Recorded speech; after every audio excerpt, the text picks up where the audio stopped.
Network 18 का एक नया अखबार जल्द ही बाजार में आएगा। टीवी 18 के इंडिया बिजनेस लीडर अवार्ड्स के दौरान साप्ताहिक अखबार फर्स्ट पोस्ट लॉन्च किया गया। ये एक साप्ताहिक अखबार होगा जो हर शनिवार को प्रकाशित होगा। 26 जनवरी यानी गणतंत्र दिवस पर अखबार का पहला एडिशन दिल्ली और मुंबई के बाजार में आएगा। केंद्रीय मंत्री पीयूष गोयल, सुरेश प्रभु और जयंत सिन्हा के अलावा महाराष्ट्र के मुख्यमंत्री देवेंद्र फडणवीस भी इस दौरान मौजूद रहे। चारों मंत्रियों ने नेटवर्क 18 के अखबार फर्स्ट पोस्ट को लॉन्च किया। फर्स्ट पोस्ट पिछले कुछ सालों से खबरों के ऑनलाइन प्लेटफॉर्म के तौर पर काम कर रहा है, जिसे अब अखबार की शक्ल दी गई है। That is the latest offering from the Network 18 newspaper, soon to be launched. Please, a big round of applause.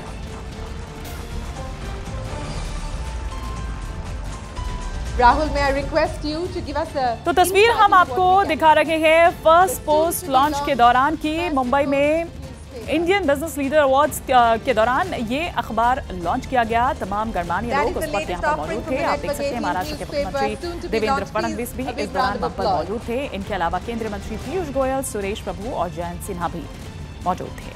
Rahul, may I request you to give us an insight into what we can expect?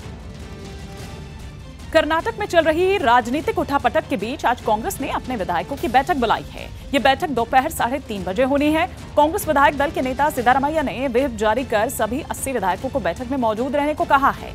इस बीच BJP के विधायक अब भी गुरुग्राम में मौजूद हैं, जबकि येदियुरप्पा बेंगलुरु वापस लौट आए हैं। उन्होंने बीजेपी पर लगाए जा रहे कांग्रेस के आरोपों को खारिज कर दिया है।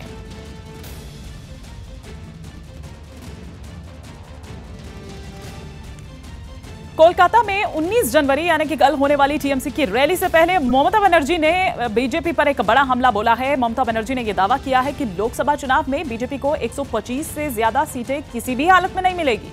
ममता बनर्जी के मुताबिक इस बार लोकसभा चुनावों में क्षेत्रीय दलों को बीजेपी से ज्यादा सीट मिलेगी। ममता बनर्जी ने यह भी दावा किया कि बीजेपी के खिलाफ विपक्ष एकजुट हो रहा है और बीजेपी को इस बार हार का मुंह देखना पड़ेगा। All the leaders are coming. It's a platform to fight the battle against BJP. 2019 the battle, and every political party will give their message. Congress नेता शशि थरूर ने राम मंदिर पर बीजेपी पर तंज कसा। शशि थरूर ने सोशल मीडिया पर 10 ईयर चैलेंज कर एक तस्वीर शेयर की। इस तस्वीर में थरूर ने दिखाया कि 10 साल में बीजेपी का नया दफ्तर तो बन गया, लेकिन राम मंदिर का कुछ भी काम नहीं हुआ।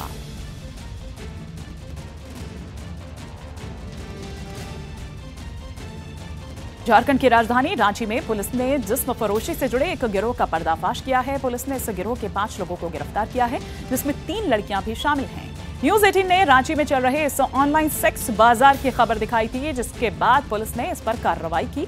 पुलिस ने नकली ग्राहक बनकर व्हाट्सएप के जरिए गिरोह से संपर्क किया और बाद में छापा मारकर गिरफ्तार कर लिया।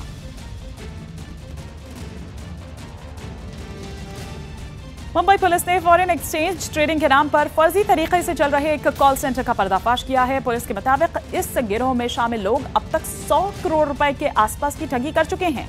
ये फर्जी कॉल सेंटर इन्वेस्टमेंट और ट्रेडिंग के कारोबार के नाम पर लोगों के साथ फर्जीवाड़ा कर रहे थे। पुलिस के मुताबिक इन लोगों ने ब्रिटेन की कंपनी alpari.com की हूबहू नकल कर फर्जी कंपनी बनाकर लोगों से फर्जी निवेश कराए और बाद में घाटा बताकर करोड़ों रुपए हजम कर जाते थे। पुलिस ने इस मामले में कॉल सेंटर के मैनेजर को भी गिरफ्तार कर लिया है।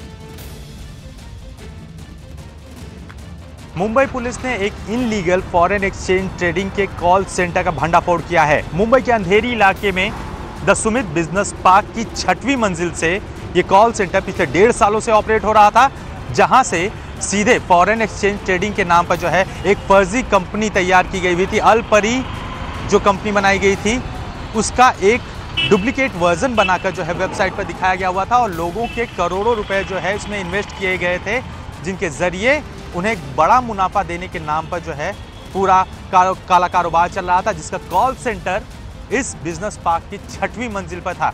कई लोगों के करोड़ों रुपए इसमें जो है वो इन्वेस्ट कराए गए हुए थे और निश्चित तौर पर अभी तक जो 250 अकाउंट्स मिले हैं उसमें साफ तौर पे ये पता चलता है कि $700 के रूप में रजिस्ट्रेशन करवाने के बाद जो है करोड़ों रुपए लोगों से गबन किया जाता था और महीने की कमाई जो है वो तकरीबन 50 से 60 करोड़ के आसपास होती थी और पिछले 1.5 सालों से ये काला कारोबार चल रहा था।